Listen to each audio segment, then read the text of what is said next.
On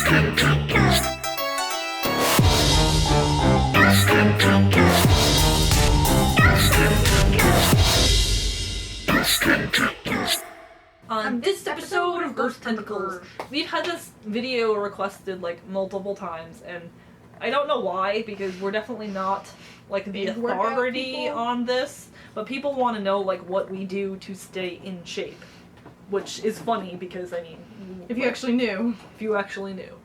So we're gonna approach this from an aspect of what we like to be doing in an ideal universe. What we actually do. What I actually do is not much working out. Sometimes I do daily burn. I do yoga. Every day I do like an hour long at best, half an hour shortest, and then a meditation, yoga at night.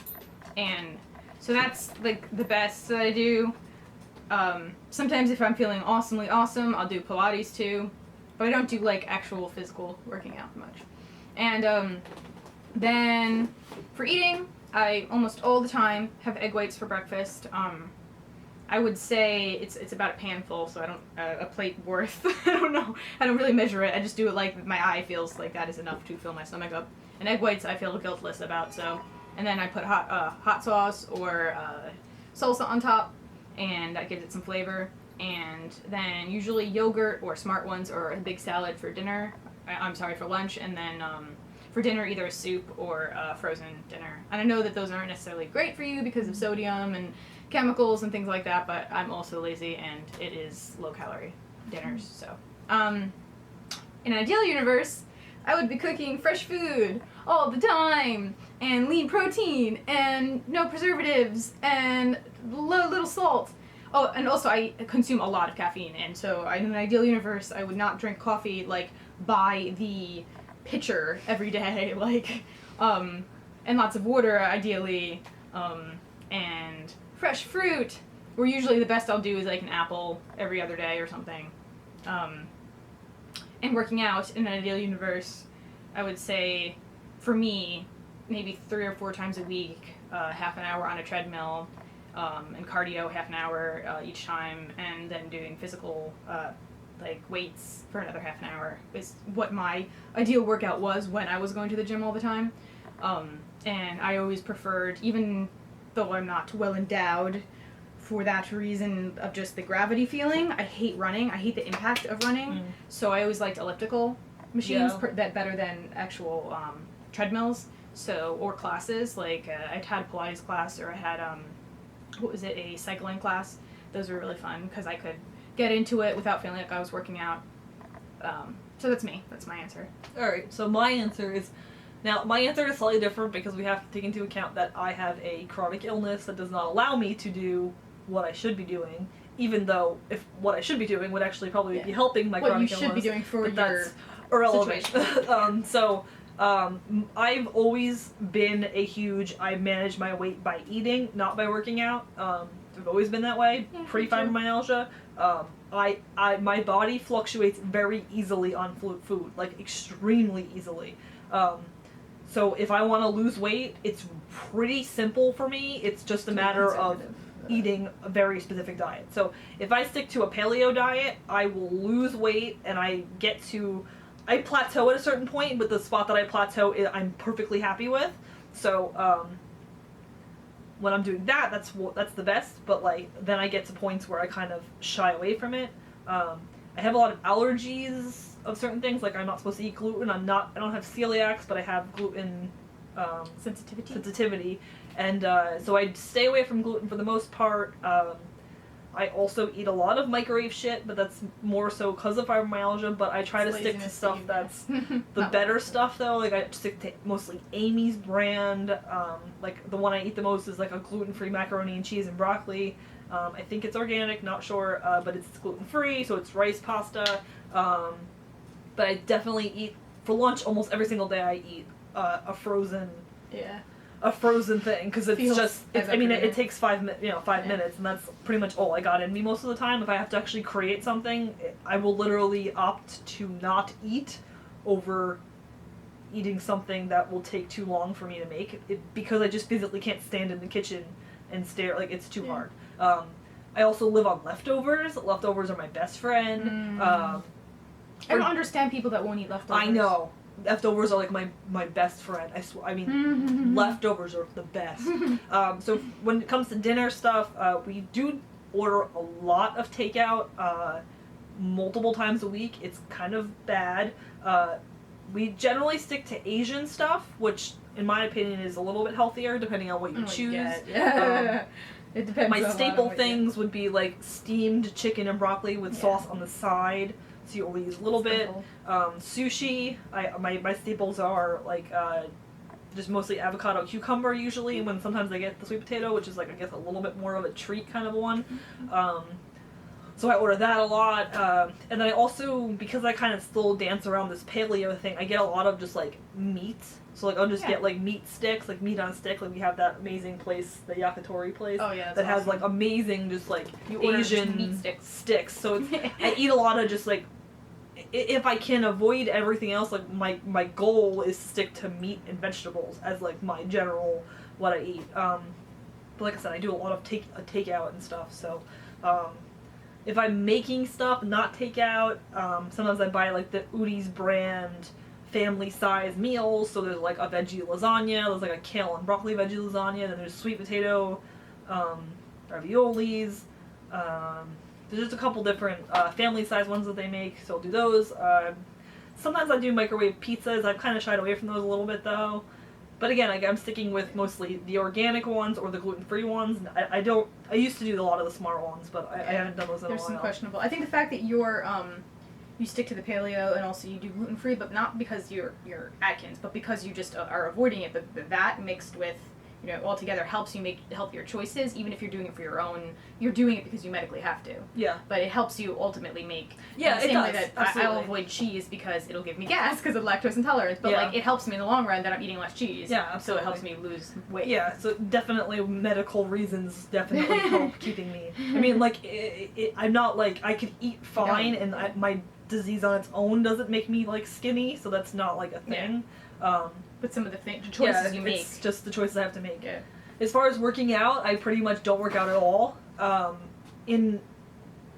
Sometimes I've done yoga for periods of time where like I'll go to it for like hardcore for a couple weeks, and then I kind of shy away from it. Like recently I went back to it for a little bit, and like I had signed up for like a program package, and then when the package ran out I just kind of never renewed it because it was like towards the end I wasn't feeling good, and I had to skip it for a couple weeks, and I kept like, oh, next week I'll renew it, and then it just didn't happen. So maybe by the fall I'll hopefully renew it because I'm going to be away for most of the summer. So hopefully in the fall I'll attempt to renew it because I should be going to yoga.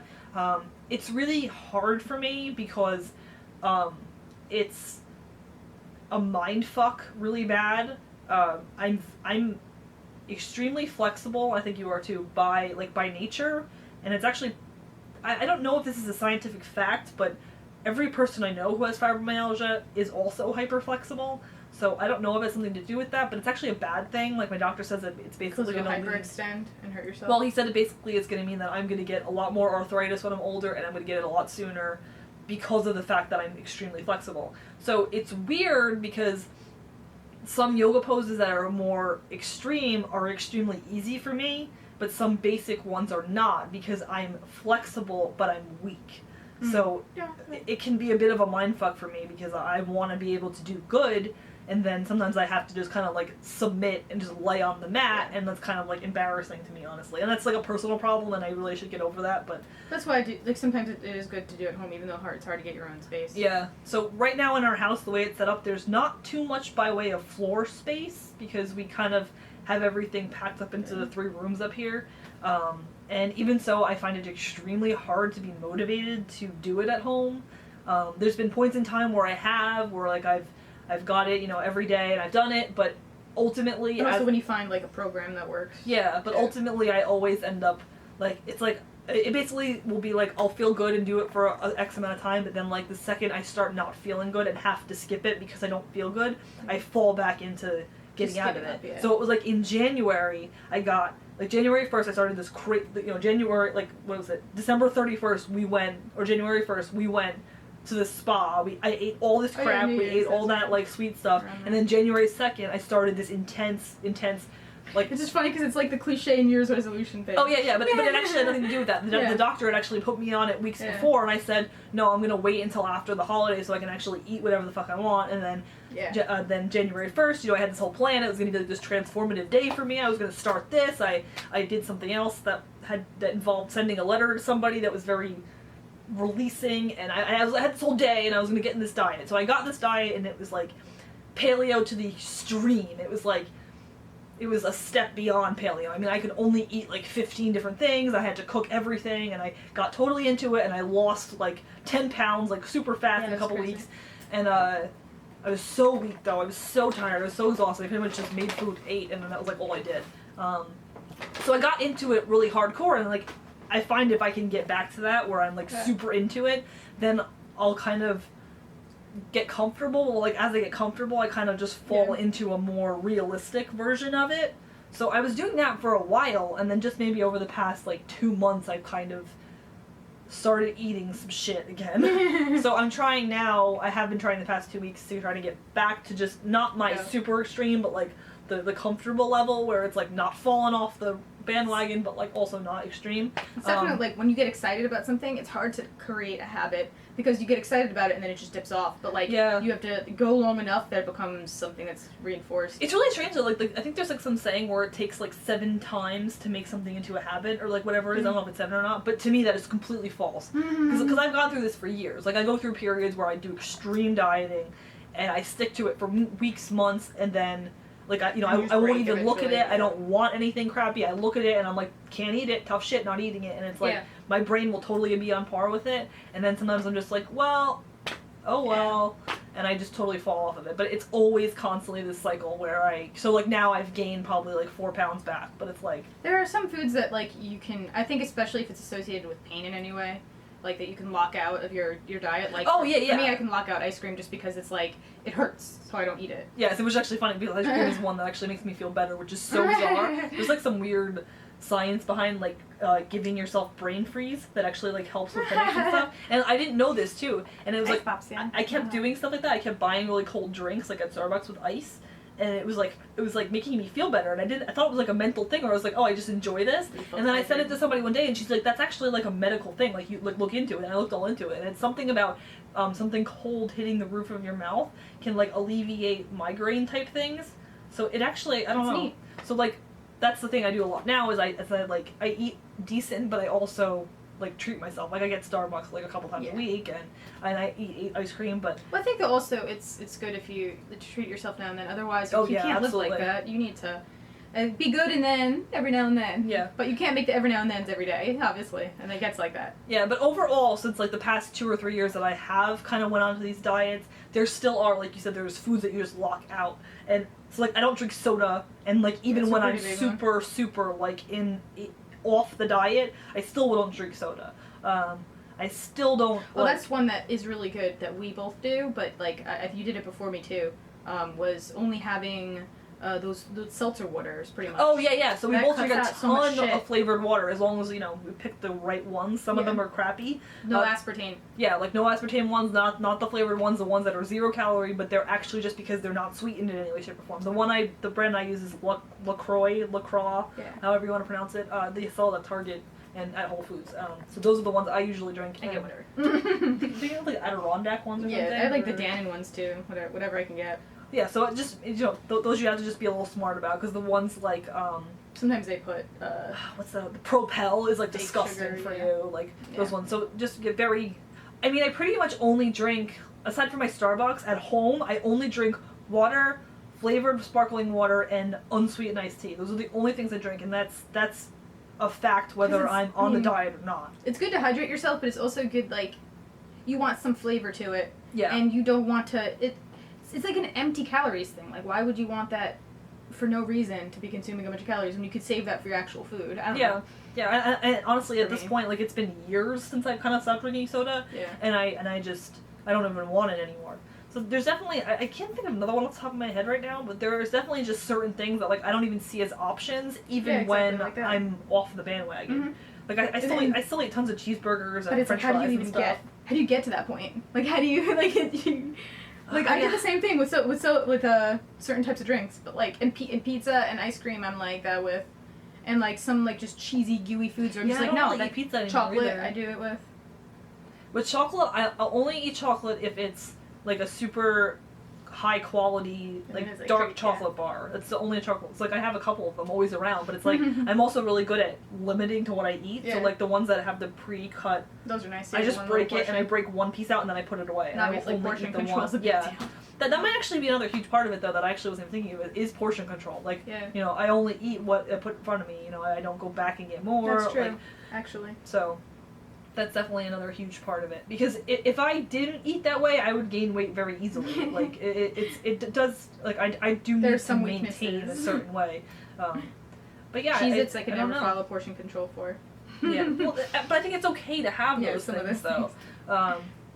But I don't. So I mean, it pretty much started with one time. I had a friend who helped me, and the two of us did it together, and we basically just every morning and every like 3 times a day we would just check in with each other, and it was like, what are you eating, what are you eating, what did you do, blah blah blah. And the two of us just totally did it, and the two of us just lost a bunch of weight together, and that was how it worked for me the first time, and ever since then I've just been able to kind of do it myself. But you know, like I said, I fall off the bandwagon all the time, but so it's always a process of really good, kind of bad, kind of good, really good, and then it's just perpetually. Yeah, I don't know. But like I said, I don't really work out. So ideal universe, though, I would be doing yoga. I wouldn't be going to the gym. I wouldn't be doing any of that because that's just not... strength training with yoga, basically. Yeah, I would just be doing a lot more yoga, very dedicatedly, multiple times a week yoga. That's what I would be doing in an ideal universe. It's 2 things. It's fibromyalgia, and it's also the cost of going to a good class. I need to go to a class to do it structured. I need to be going to a class. And that's the only way it'll work for me. Like I have to like feel like I have an obligation. Yeah, because you put the investment in. Yeah. Because like I'm the kind of person where it's like if I have an obligation, I have to make it's like just my personality that I have to be there. I have to no matter what. So I need that obligation to do it, and that's the thing. So it's basically just a matter of I need to sign back up for a class. And I'm the same way though with the physical part of yoga, like the plank and stuff like that. But that always kills me. No fucking way, I can't do it. But yeah, the most complicated. Like the bridge and all these. Whatever, like I could send whereas like I could touch my foot almost to my head backwards, like with the I don't know what they call that pose, but it's like you can touch like this to me is like normal, like not supposed to be able to do that. I think there's one that's called like the dolphin too. That's hard, where you put your leg forward and lean forward and lay down. That's not a problem. But then anything where you're bearing your own strength. Like, so I think another thing also is that we don't snack a lot, even though we're doing it right now. I'm not like a huge snacker. I don't know if you are, but I think it helps, the types of snacks that I do have when I have them, I try to make sure it's either vegetables or protein. Yeah. And lean, and it's something that just kills, the hunger, and always healthy. Like, I'll have, a big one is celery and hummus. That's a good one, Yeah. Or also like just like nuts. Yeah. I'm a big fan of nuts. Those will kill the little hunger pain, but they also, like, without being a big, or like having chips or something. Like, rice cakes. Rice cakes. So like the ones that have nothing in them, not obviously not the super sweet ones. Like Whole Foods has one that's like literally like the ingredients are rice, brown rice, and salt. That's the entire ingredients. Those are really good ones to like just kind of when you need something just in your stomach. So another huge thing that I think is a big deal, and it's tough when you live with somebody else, but don't fucking buy it. Like just don't buy it. So like in your house. That's true. If it's possible, you know, it's hard when you have a husband or a roommate and they buy things that aren't good for you, but just like have your stuff in your spot and don't buy it. Yeah. Don't buy the crap. Just don't buy it. Yeah. And if you can get your spouse or your roommate or whatever to kind of be on board, or at least keeping your things in a very separated way, where when you go to get a snack, like you super go to defined your about the fact that like that is theirs. They got just enough for themselves. They'll be mad at you if you have any of that. So like, just do that. Like even if it's your husband, like that's his ice cream. Like, it's his. Yeah. Like you know. It's like if Rudy buys cookies, like I'll ask him if I can have one of his cookies. And that helps you control yourself too. Because then you have to make a scene about having a cookie. Yeah, exactly. Because like I feel like I have to ask him, and I don't usually like just take something that he wants for himself. So that's like a really huge one. Like if you can just keep the stuff out of your house that you don't want. So it's like if you want to start a diet tomorrow, like take it all, like, I don't, like, just take it and throw it all out, or give it to somebody who will eat it. Just get rid of it. Yeah. Because if it's there and you're feeling weak, you're gonna eat it. Like, it's just how it is. Yeah. So when you go food shopping, just don't buy anything that you want to cut down on. Just don't have Get it it. out of your house, and then Don't also, have it accessible. I think that there are, because you said you don't really snack much, but for me, they're like filler foods that literally are nothing, but they kill hunger pain. Like, if you literally can't, if you're on an extremely restrictive diet or a diet that has a very limited calorie count, and you need something in you. Like, broth was always a really big one, and I would put, like, just a couple vegetables in it, and like frozen vegetables and make it, and that's probably just, like nothing. Like, yeah, it's like nothing. nothing. 5 calories. Yeah, and then, it was something else. Oh, popcorn. Yeah, popcorn. It's really good. Not so bad, as long as you buy Yeah, light popcorn. Like, look at what popcorn really you're buying. Olives were always like little. Yeah, olives are a good one, because they even make those in those to-go things. Yeah. Those are really good. The pickles, but. And like I said, rice cakes. Rice cakes are a huge one, because they can get pretty filling if you do like 1 or 2 of them. And also, if you want to make it a little bit more filling, you could put almond butter on them. Oh yeah. And that's not so bad. Because again, it's nuts, it's protein, it's... I used to do weird stuff. I used to like, I know this is kind of gross. I used to like putting mustard on them, or whatever the fuck. Putting some kind of like light. Mustard's actually like shockingly not so bad for you. Yeah, that's why. I mean, certain ones maybe. Mustard's pretty good for you actually. Like, it doesn't have a lot of crap in it usually. Yeah, like if you're somebody who like if you're somebody who like interchangeably would use like ketchup and mustard on something, just cut out the ketchup, use the mustard. Like, I have a ketchup problem. That's one of my weaknesses. Because they add ketchup. sugar to it, right? Yeah, ketchup definitely has fucking sugar in it. I mean, obviously, another huge part of it is just like literally reading what you're buying. Like, if you're not 100% familiar with what you're buying, just pick it up and turn it around and read it. Like, see what is in the ingredients. And if sugar is an ingredient in your ketchup, then say. And if you can cut the ketchup, then do. So what I actually did was, I'm a huge fan of like veggie omelets. So what I used to always do was eat veggie omelets with ketchup. So what I did is I started doing half ketchup, half hot sauce. Yeah. So then, because again, hot sauce is another thing where it's like it's the only tons of ingredient flavor. is like peppers. Yeah. Again, read your hot sauce. Or if you like, I would always do salsa, because it's tomatoes by themselves aren't a big deal, but all the sugar and stuff they add to it is rough. Yeah. So you have to just again read what you're getting. Like, if you look in the at our Stop and Shop, if you look in the frozen food section, they have a salsa that's like a fresh salsa, which is just chopped up vegetables. So it's like that could be like an option to getting that one instead of like the what's the fucking Tostitos brand one. It's a lot of just kind of like weighing things, understanding what you're eating, picking better options. Yeah, keeping and if there's bad absolutely options out. something that you have a soft spot for, try to find the best version of it for you. That's But also, if you have a soft spot for it, don't cut it out either. Yeah. Like, don't feel like you can't have that one thing. Yeah. Like, if you need to have Cheez-Its, then fine, fucking have your Cheez-Its. Then I just have the reduced but then everything else that you eat is on the diet. Yeah. So I don't know. I think it's like a lot of people say it's like half and half, or like it's more exercise than food, but I think it's just person to person, because I can literally never exercise, and I can and if one thing is entirely easier for you than the other. Like, obviously, I think exercise I do for myself isn't for my body in fitness. It's more like looking trim or looking good. It's more about being healthy enough on the inside. Yeah. And so I don't even, yoga is not for me to be like, look amazing. It's just for me to feel good on the inside. Yeah. And so eating is really what controls the way I look on the outside, for me at least, because I'm not going to get really, muscle. I really think most people actually say it the opposite, which I think is just bizarre. Yeah. Because like I said, I don't exercise. I just don't. Yeah. And if I do, it's such a little amount. So sorry, I don't know if this is the best advice, but yeah, we don't know what the fuck we're talking about. We're just talking from our literal personal experiences. This question has been asked to us on multiple occasions. People think that we actually do tons of shit. Yeah, and we just don't. We're not like muscular or like super toned people. We're just I've given on the smaller side. up the hope to ever have abs. I don't even want but maybe abs. one day. I know, but I don't even want there's abs. a thing where if you just start to get abs, it kind of makes you look worse at first, but then if you get fucking defined abs, they look awesome. But then if you go too far, they look scary. Yeah. But there's that when you first start to get muscle underneath fat, if fat isn't gone yet, it makes you look bigger, bulkier. Yeah. And then you have to you cut the fat away, because you can only do one at a time. You can either work on cutting fat or adding muscle. You can't do them at the same time, because you'll eat at your muscle. So when people start to build muscle with the fat on top, you look like bulkier. Yeah. And then I never get past that. I get ugh, and then I stop.